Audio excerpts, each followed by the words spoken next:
नमस्कार विद्यार्थी मित्रांनो. तर मॅथ सेकंडचं सेकंड चॅप्टर आपल्याला पाहायचं आहे. पॅरलल लाईन्स मीन्स समांतर रेषा. या प्रकरणात आपण शिकणार आहोत properties of angle form by parallel lines and its transversal, test of parallelness of two lines and use of properties of parallel lines. तर हे 3 घटक आपल्याला या प्रकरणात शिकायचे आहेत. तर आधी पॅरलल लाईन्स काय असतात ते आपण समजून घेऊया. Parallel lines, the lines which are coplanar and do not intersect each other are called parallel lines. म्हणजे अशा लाईन की ज्या एकाच प्लेनमध्ये असतात, म्हणजे एकाच प्रतलात असतात.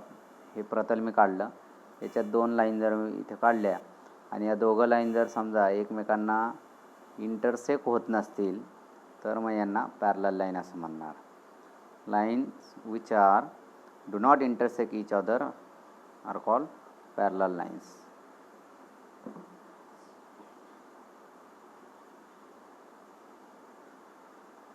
त्यानंतर आपण इयत्ता 8वीमध्ये काही अँगलच्या पेअर शिकलेलो आहोत, तर ते आता आपल्याला पाहायचं आहे. तर या आकृतीमध्ये जर आपण पाहिलं तर याच्यात लाईन एल आणि लाईन एम अशा या 2 लाईन्स आहेत आणि त्यांना एक कॉमन लाईन इंटरसेक्ट करते, ती म्हणजे एन. मग असं ज्यावेळी असतं तेव्हा अँगल एनला ट्रान्सव्हर्सल असं म्हणतात. म्हणजे लाईन एलला ट्रान्सव्हर्सल असं म्हणतात. म्हणजे लाईन एल आणि लाईन एम या दोघांना कॉमन एक लाईन इंटरसेक्ट करते आहे, म्हणून लाईन एनला ट्रान्सव्हर्सल असं म्हणतात. मग ही जी ट्रान्सव्हर्सल आपण काढली तर या ट्रान्सव्हर्सलमुळे या ठिकाणी 8 अँगल तयार झाले. There are 8 angle form by the 2 lines and their transversal. A, B, C, D, E, F, G and H. तर हे 8 अँगल या ठिकाणी तयार झालेले आहेत. तर यांच्या पेअर्स करू आपण. आता इथे कोणकोणत्या पेअर्स असतात तर करेस्पॉन्डिंग अँगलच्या पेअर्स असतात. आता करेस्पॉन्डिंग अँगल कोणाला म्हणायचं तर अँगल ए हा जो उजवीकडचा वरचा अँगल आहे, तसंच खालच्या बाजूला पण उजवीकडचा वरचा अँगल जर आपण पाहिला तर तो कुठला आहे तर ई आहे. म्हणजे ई आणि ए म्हणजे अँगल ए आणि अँगल ई हे दोघं करेस्पॉन्डिंग अँगल आहेत. तसंच आपण जर वरच्या बाजूला डावीकडे पाहिलं तर डी अँगल आहे आणि खालच्या बाजूला डावीकडे पाहिलं वरती तर एच अँगल आहे. म्हणजे डी आणि एच हे करेस्पॉन्डिंग अँगल आहेत. तसंच अँगल एला करेस्पॉन्डिंग अँगल आताच आपण पाहिला ई आहे, अँगल ई. नंतर अँगल सीला जर आपण पाहिलं तर डावीकडे खालच्या बाजूला आहे, तसं इथे खाली पण डावीकडे खालच्या बाजूला जर पाहिलं तर अँगल जी आहे. म्हणजे अँगल सीला करेस्पॉन्डिंग अँगल जी असेल. आणि लास्ट अँगल बी याला करेस्पॉन्डिंग अँगल कुठला ते जर पाहायचं असेल तर उजवीकडचा खालचा अँगल आहे, तसं इथे खाली पण उजवीकडचा खालचा अँगल पाहिला तर एफ आहे. म्हणजे अँगल बी आणि अँगल एफ यांना करेस्पॉन्डिंग अँगल्स असं म्हणतात. तर करेस्पॉन्डिंग अँगलच्या 4 पेअर असतात. There are 4 pairs of corresponding angles. Now pairs of alternate interior angles. आता अल्टरनेट इंटेरियरवरनं आपल्या लक्षात आलं असेल की आतले अँगल म्हणजे आतमध्ये आहेत ते अँगल. मग इथे आतमध्ये जर पाहिलं तर सी, बी, एच आणि ई हे 4 अँगल आहेत. मग याच्यात इंटेरियर अँगलची पेअर कुठली तर एकाच बाजूला असणारी. मग आपण जर पाहिलं तर बी आणि ई हे एकाच बाजूला आहेत दोघं अँगल, बी आणि ई. म्हणजेच बी आणि ई अल्टरनेट इंटेरियर पाहिजे आपल्याला, फक्त इंटेरियर नाही.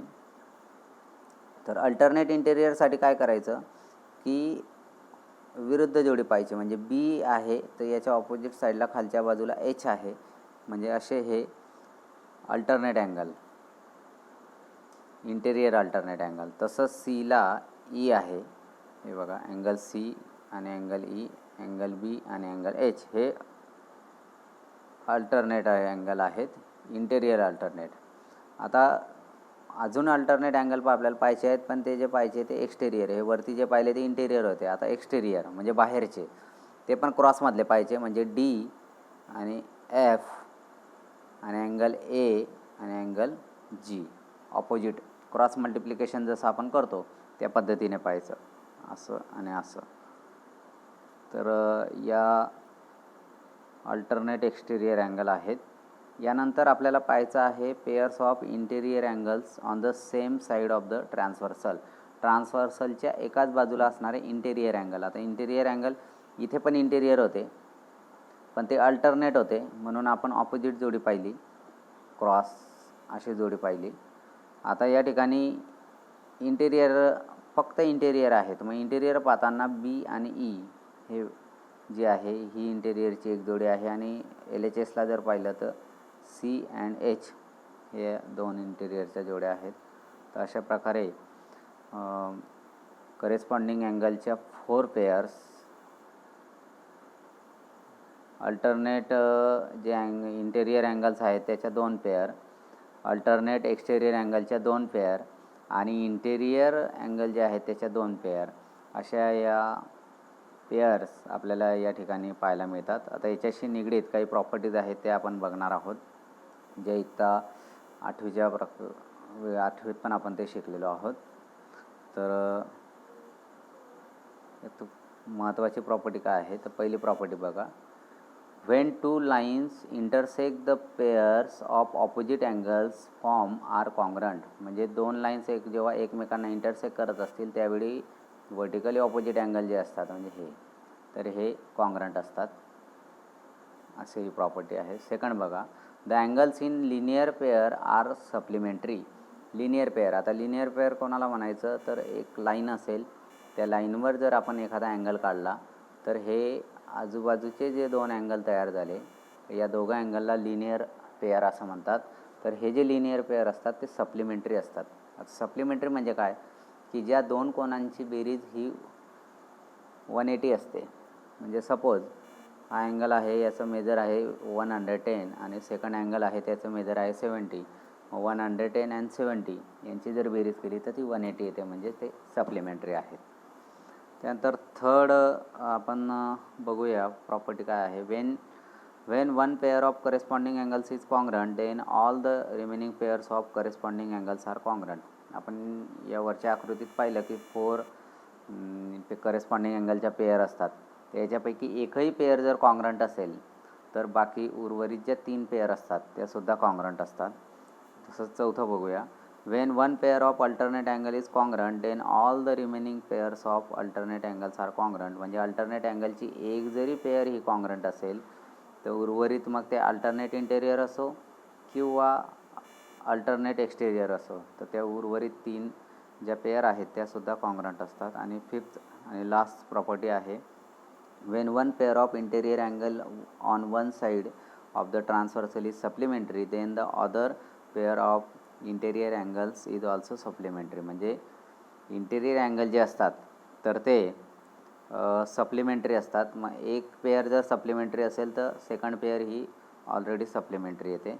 मग या ठिकाणी आपल्याला जे महत्त्वाचे मुद्दे शिकायला मिळाले ते पहिलं म्हणजे असं की vertically opposite angles are congruent, linear pair are supplementary, corresponding angles are congruent, alternate angles are congruent and interiors angles are supplementary. तर हे 5 मुद्द्यांच्या आधारे आपल्याला या प्रॉपर्टीज ज्या आहेत त्या समजून घ्यायच्या आहेत.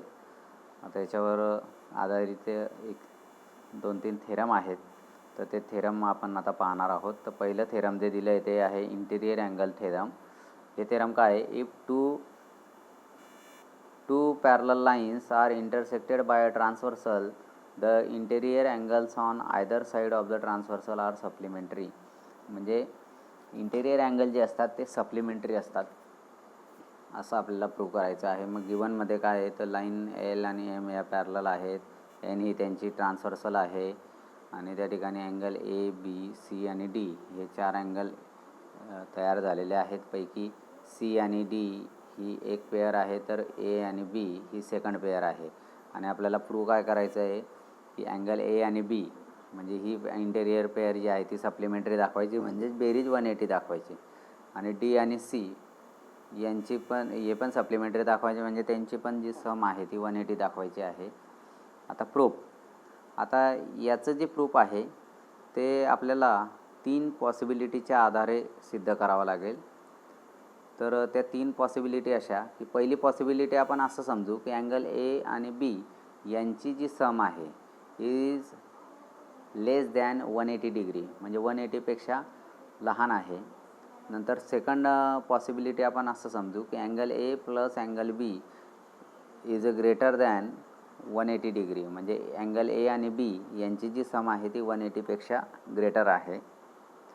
आणि तिसरी पॉसिबिलिटी आपण असं समजू की अँगल ए प्लस अँगल बी यांची जी सम आहे ती 180 आहे. म्हणजे इथे 3 पॉसिबिलिटी आहेत की अँगल ए बीची सम ही 180पेक्षा जास्त, 180पेक्षा कमी, 180पेक्षा जास्त किंवा 180, म्हणजे एकतर 180 असेल किंवा 180पेक्षा जास्त असेल किंवा 180पेक्षा कमी असेल. तर अशा या 3 पॉसिबिलिटी या ठिकाणी आपण व्हेरीफाय करणार आहोत.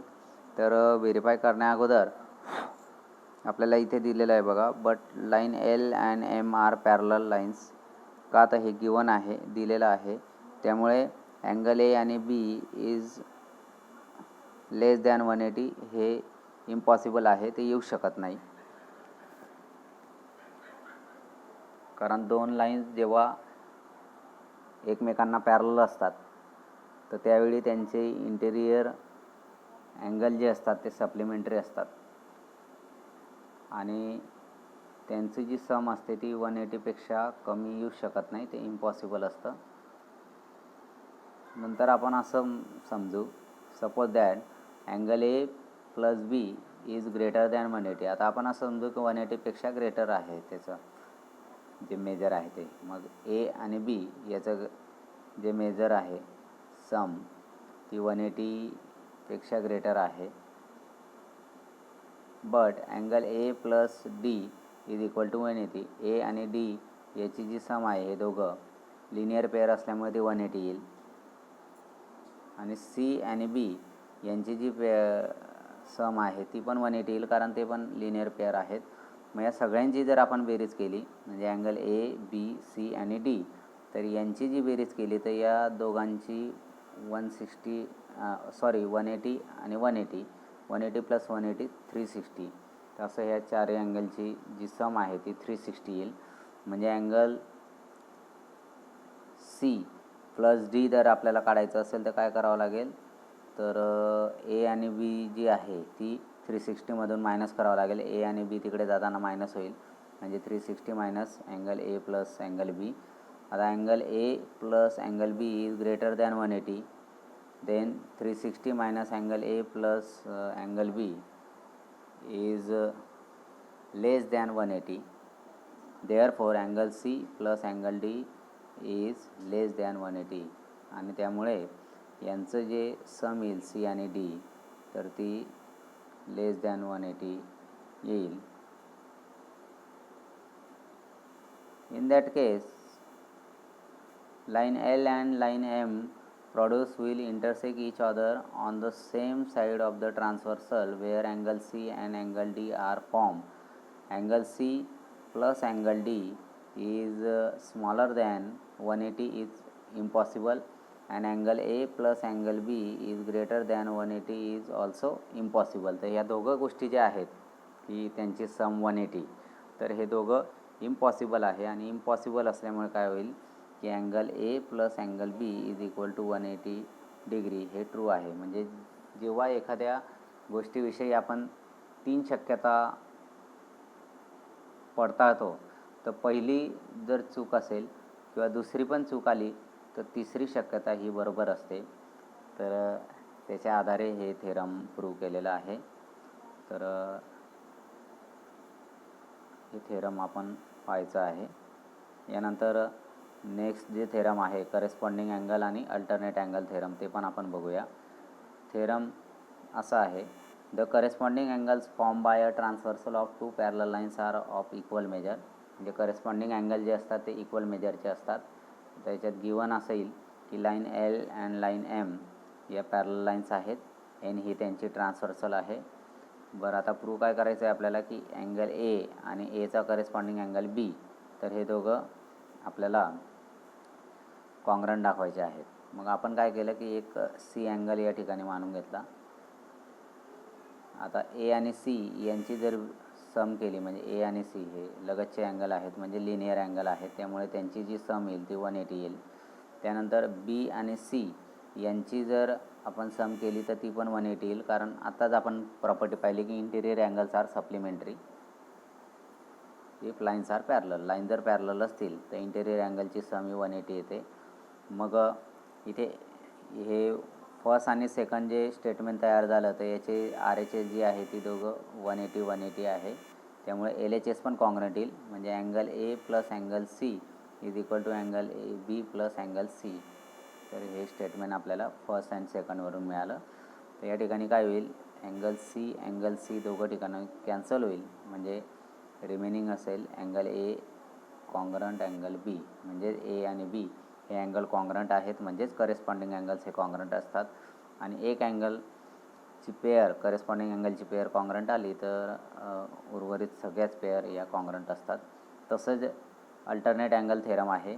ते थेरम काय आहे, the alternate angles formed by a transversal of two parallel lines are of equal measure. तर अल्टरनेट अँगलसुद्धा इक्वल मेजरचे असतात, ते आपल्याला पाहायचं आहे. Line L parallel line M and line N is a transversal. L M या पॅरलल लाईन आहेत, एन त्यांची ट्रान्सव्हर्सल आहे. आता जे आपल्याला अल्टरनेट दाखवायचे आहेत तर डी आणि बी हे दोघं जे अँगल आहेत, डी अँगल ए आणि अँगल डी आणि बी, तर हे दोघं आपल्याला कॉन्ग्रंट दाखवायचे आहेत, कारण अल्टरनेट अँगल आहेत. मग आपण एक सी अँगल घेतला. डी आणि सी यांची जर बेरीज केली, डी अँड सी, तर हे 180 येईल का, तर लिनियर पेअर आहे. पुन्हा सी आणि बी यांची जर आपण सम केली तर तीसुद्धा 180 येईल का, कारण प्रॉपर्टी ऑफ इंटेरियर अँगल जी वरती आपण पाहिली, इंटेरियर अँगल हे सप्लिमेंटरी असतात. पुन्हा याच्यातसुद्धा जे फर्स्ट आणि सेकंड तयार झालं त्याची आर एच एस जर आपण पाहिली तर 180 आहे, त्यामुळे एल एच एस पण कॉन्ग्रंट येईल. Therefore angle D plus angle C is equal to angle C plus angle B from first and second. इथे सुद्धा अँगल सी कॉमन आहे, तो कॅन्सल होईल, म्हणजे जे शिल्लक राहील angle D is equal to angle B शिल्लक राहील. आणि हेच आपल्याला प्रूव्ह करायचं होतं की अल्टरनेट अँगल हे कॉन्ग्रंट असतात. आता या ज्या प्रॉपर्टीज आपण पाहिल्या तर त्याच्या महत्त्वाच्या ज्या प्रॉपर्टी आहेत त्या म्हणजे अशा की interior angles are supplementary, alternate angles are congruent and corresponding angles are also congruent. Linear angles are supplementary and vertically opposite angles are congruent. म्हणजे लिनियर अँगल आणि इंटेरियर अँगल हे सप्लिमेंटरी असतात, तर करेस्पॉन्डिंग अँगल, अल्टरनेट अँगल आणि vertically opposite angles हे congruent असतात. तर हे ज्या प्रॉपर्टीज आहेत या प्रॉपर्टीज आपण समजून घेतल्या. आता याच प्रॉपर्टीजचा वापर करून आपल्याला हे जे एक्झाम्पल्स आहेत ते एक्झाम्पल सॉल्व करायचे आहेत. हे बघा, एक एक्झाम्पल दिलेलं आहे की या दोघं लाईन आर पी आणि एम एस या पॅरलल आहेत, त्यांची डी के ही ट्रान्सव्हर्सल आहे आणि अँगल डी एच पीचं मेजर दिलेलं आहे 85 डिग्री. याच्यावरून आपल्याला angle R H D, angle P H G, angle H G S and angle M G K हे सर्व शोधायचं आहे.